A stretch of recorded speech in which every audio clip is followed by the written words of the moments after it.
Hey y'all, hey, we are back for another review of SISTAS. I hope that y'all can hear me.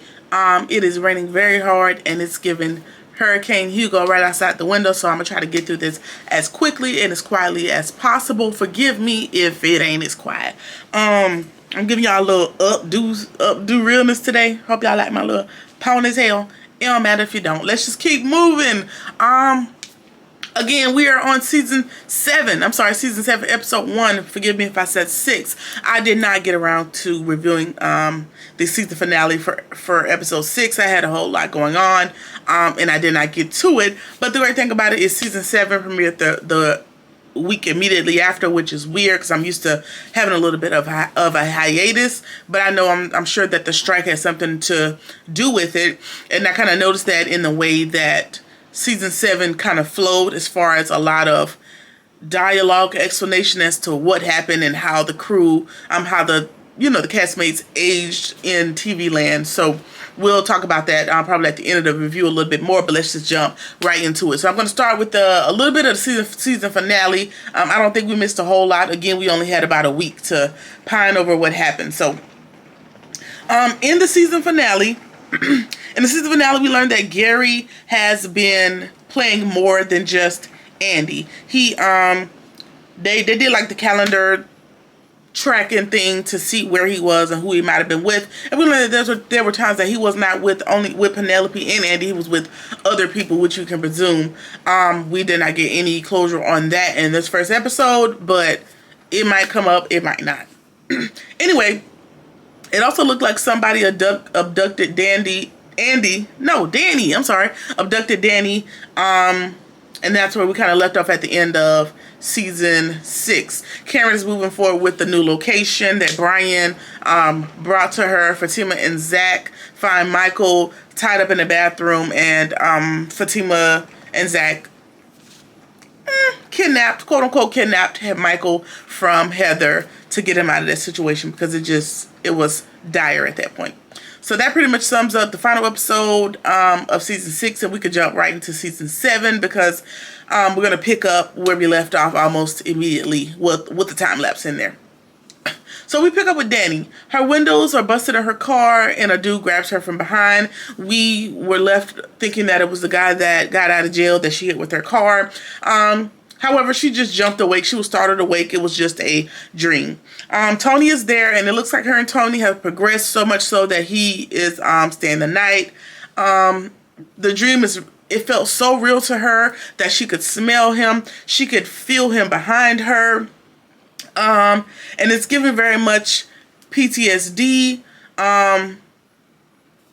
Just coming from experience, it's given very much post-traumatic stress disorder, and she's going to need to hash that out. She's going to have to do some healing to get over that, unfortunately, in the near future. And Tony agrees as he tells her, sometimes dreams are much deeper, and that you should probably talk to a therapist about what that looks like. And so they're going to go back and forth about, what that looks like for Danny. I know she goes on to say that, the only person that she knows that is in therapy is her, basically like her crazy, quote unquote, not my words, her words, her crazy uncle, whatever her uncle's name was, Tommy or whatever his name is. And so, we get a little bit of the misconceptions as it relates to therapy. And Tony says, listen, I'm in therapy too. I was in therapy after my divorce. It's not as bad as you think it is. It's not for crazy people. Everybody could use a little bit of a help. And so you should go get some assistance. So much so that he invited, I'm skipping ahead a little bit, but I just want to put all of this into one segment because I did not break this part down because it was, it didn't need to be broken down. So much so he called Sabrina over to talk to her about therapy, and so that's that. Andy is cooking dinner for Jordan, and correct me if I'm wrong, but this ain't the same Jordan from last season.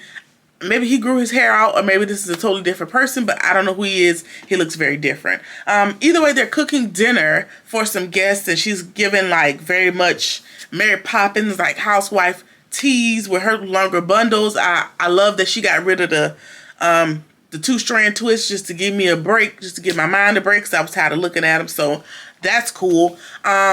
And their guests show up, and their guests are indeed Penelope and Gary that we've invited over to dinner. I would have never guessed who was coming to dinner, but yeah, so we got to deal with, still got to deal with Gary.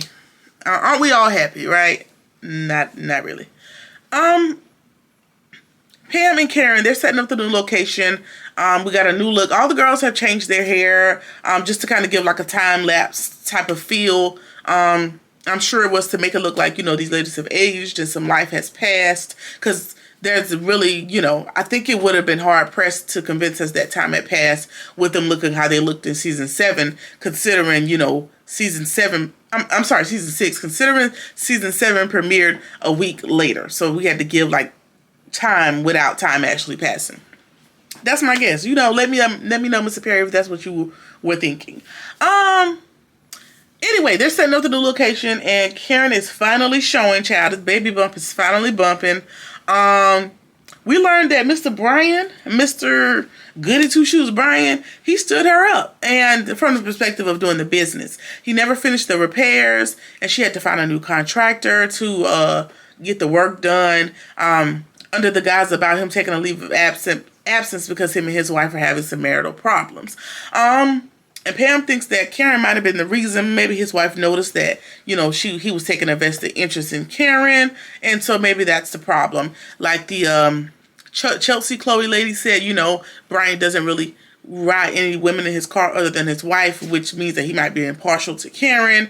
And Karen, again, is a single lady, and she don't really want no part to that. But I'm sure we'll figure it out within the season.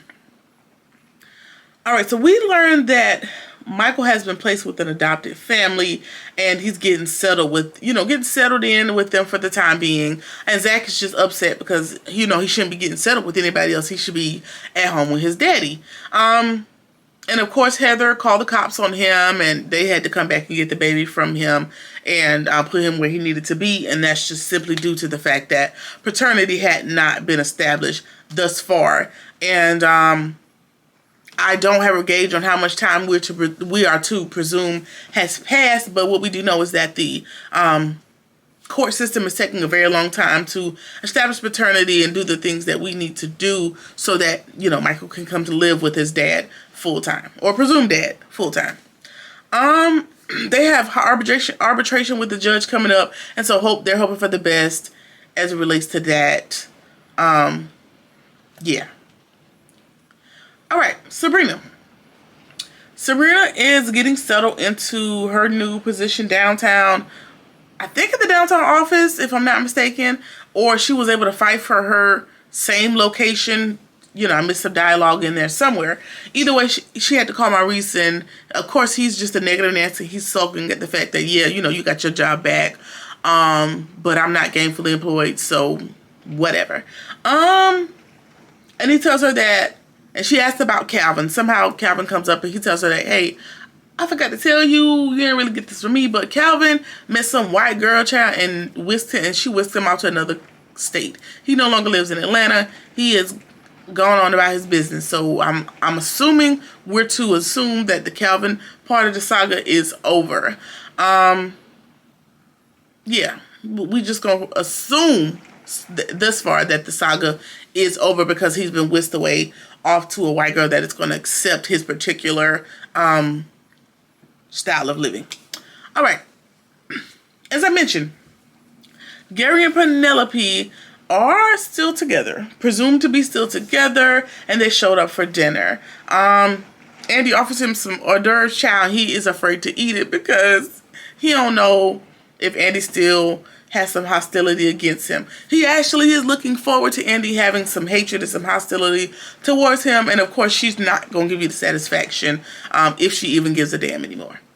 He still appears to be salty that Jordan and Andy are together, and he's being real shady to Andy, like just being real nasty in these people's house, and you are a guest. And he's like, listen, cut out the small talk, cut all the niceties. Why am I here? Like, why did y'all invite me over here? We know we got beef, so what is it that you really want? And so, of course, we're going to get into that later on in the episode. Sabrina can't believe that Calvin would think about leaving the Atlanta area without saying goodbye. And Maurice tells her, like, listen, it's a little bit deeper. Again, you didn't get this from me. But he felt as if he were to tell you goodbye, that it would make it hard or even impossible for him to make the decision to leave. So, you know, it was in his best interest to just go away, because he still, you know, got a little flame for you. So he just didn't want to put himself in that position. Maurice also reminds her, like, listen, you were not comfortable with his lifestyle. You were not comfortable with his particular self-expression when it comes to his sexuality, or how he prefers to exist in his masculine energy. And so he deserved to move on. And, you know, Maurice ain't said many things that made sense to me, but that was definitely one of them. And he also tells her, like, listen, you shouldn't be too concerned about old boy, because didn't you move on? And, you know, of course, this is true, because old boy Rich from the triple date walks in with the flowers, which, you know, we're to presume that they've progressed in their relationship as well, because he's greeted with kisses and hugs and all that good PDA type stuff. And so it looks like everybody seems to be getting on the good foot with their respective guys from the triple dates from last season. But of course, that's not how life works, and things are not going to go off as smoothly as they think it's going to happen. But just for the time being, we'll just pretend that, you know, everybody was able to skip off into the sunset. Andy tells them that, listen, okay, I did have a motive with inviting y'all over. Jordan missed his sister. He hadn't seen her in a while, so we thought, you know, and also just to clear up any animosity that might be left lingering over these two relationships. Let's get together. Let's have a conversation. Let's have some dinner. Let's hash out any last things that we got going on. Of course, Gary's not buying it. Of course, he's not buying it. He's still mad at her for meeting up with Penelope and giving him the scoop on who Gary really is in the end of last season, which it should not matter, because, like Andy said, I gave Penelope all the facts, and she still made a decision, and her decision was your raggedy ass. So I'm good. Like, whatever comes of it, I've done my due diligence to spare her. She's made a decision as an adult. We can progress and move forward. So, you know, that's her business. I don't know, but what I will say, she was giving, like, I'm with Gary, but I kind of really don't want to be here type of vibes. Like, she realized, like, he was angry, and he was short, and he was all these other things. And by the end of this episode, that's probably going to solidify, like, child, we was just trying to see if this was going to work, and it's really not. But we'll see, because Penelope is giving baby brain / a little bit of delusion when it comes to Gary. So I don't know, but everybody that's come across Gary has had to have that experience. So maybe it's just the lot she has to go through until she gets sick and tired of his shit. Sure. All right. Gary seems upset. Again, like I said, because it does not seem that Andy has any ill will toward him. And, you know, I guess he wants her to have animosity much like himself. But she literally just does not. She's landed, but what she is doing is rubbing it in and landing on how thick. I'm landing on thick as to how great Jordan is and how wonderful he is for her and how he makes her feel. And, you know, he's the greatest thing since sliced bread. And all this other stuff. And so, you know, of course, Gary is about to shit a brick if he can't express himself. So he has an attitude. And she tells him, like, listen, I have no space in my heart for hate. It's all filled with the love that Gary is giving me, child. I don't want no problems. Jordan also tells his sister that, you know, he might be running for council. And Gary gets that little evil twinge that happens in the back of his eye. And he offers to be the first donor to Jordan's campaign. And so much so that he immediately sends money to the campaign funds in the amount of $100,000. And Andy knows Gary well enough to know, like, anytime that he's willing to invest money or things of the sort like that into you, that there is a alternate plan that's going to come with it. There's a motive. And so you should be careful when accepting that money. Very wise words from, I ain't going to say a very wise woman, but getting there. She almost wise. We'll just say that.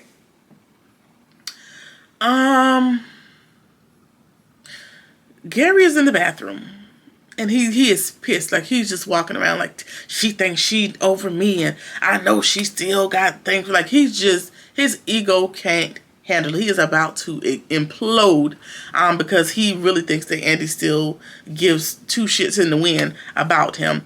And so he just gotta expel this energy somehow. And he does this by way of searching through the bathroom, like looking in her drawers and, you know, searching through her stuff. And he comes across some used underwear. And he decides that he's going to sniff them. And then not only sniff them, he's going to reach the promised land while sniffing said used underwear, right? And so Penelope is like, where's Gary? He like, is the Thai food messing with his stomach? Like, he been gone for a long time. Let me go check on my man. Meantime, she walks in on her man, and sees him reaching said promised land with said dirty underwear. And she is, you know, of course going to fly off the handle, because what the hell is you doing? First of all. Second of all, why is this the community bathroom? It's in your bedroom. I don't know. Maybe I don't know nothing about townhouses and condos and penthouses and things of the sort. But y'all got no guest bathroom? Why would you be in my bathroom where my dirty underwear are? Weird. Anyway, and that is how we end season 7, episode 1. We kick off with a bang. Like I said, the new season begun a week after the end of season 6, and so I noticed a lot of the catching up that we had to do was more dialogue and not actually, you know, picking up in the storyline where, you know, typically we're just kind of left in limbo until we get to the new season. And I don't know, you know, what that was about. That just kind of threw me off, because, you know, sometimes we pick up where we leave at the end of a season, and so it's just kind of jolting to kind of see all these different storylines come back to us as a summation paragraph at the beginning of the episode. But I'm sure, you know, that was just kind of a strike type of thing that we kind of had to rectify. And I kind of also noticed that in the storylines and how they went, as far as like Calvin disappearing, Brian disappearing, we had some pretty B supporting characters that disappeared almost inexplicably. So, you know, I'm sure the strike has something to do with it, and we're going to catch our foot and we're going to get back to it. Either way, that's been season 7, episode 1. I'm going to be back with y'all each and every week.